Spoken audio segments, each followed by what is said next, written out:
Hi there, my name's AREEG. I study engineering and I'm from a tiny town in Kenya called Eldoret. My name's AKIL and I study engineering. I'm Drew, I'm from South London and I study law. I'm Finn from Scotland and I study history. And I'm Finn from England. I study energy and sustainability engineering. I was the first person in my school in like 10 years to go to Cambridge, so we had no idea at my school what I was doing. So I was so nervous that I was shaking, and I don't think the interviewer had seen. And I took his calculator and I was doing it for all of the basic sums, just doing I think I did something like 6 plus 7 on it. He said to me, "Do you need a calculator for this?" At which point I didn't know what to say, so I just said yes. And then there was a bit of an awkward silence, then I sort of said, "I'm nervous."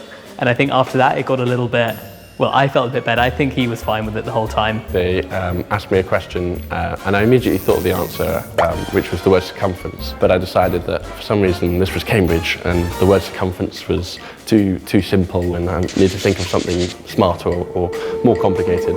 So I didn't say anything and I kind of just stayed quiet. They eventually say that, oh, actually, the answer we were looking for was the word circumference.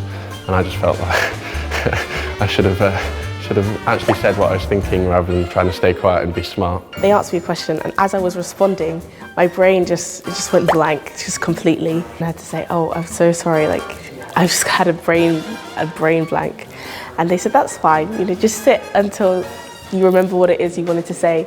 And I think we sat there for about 2 minutes just in silence while I was trying to remember and have words come back to me. But then after that, it was fine. And I guess it helped make it more of a comfortable, relaxed environment because I knew that if I could make silence feel comfortable, slightly comfortable, then the rest of the interview couldn't go so bad.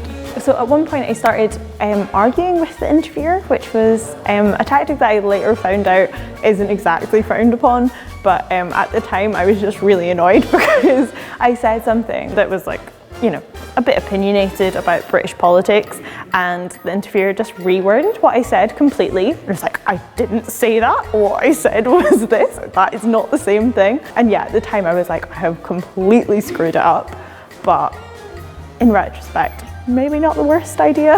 I couldn't integrate x squared over 2, which I had done in year 11. So the interviewer was like, "Just breathe, calm down.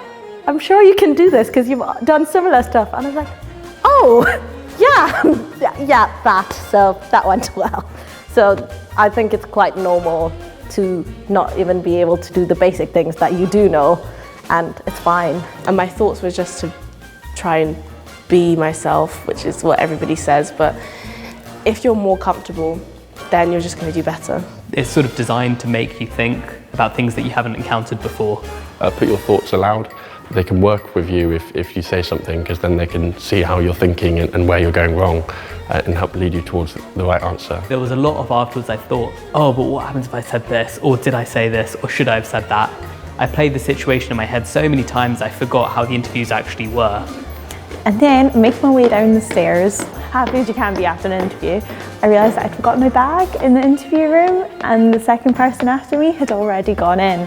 So I had to knock on the interviewer's door, get my bag, and then have this really awkward conversation when they looked at me like, "You will not be coming to this university." And then, yeah, I left. And then 2 months later, did actually get in. So yeah, that was my interview. Thanks for watching, guys. If you want to hear more interview stories, visit Inside Uni by clicking the link in the description.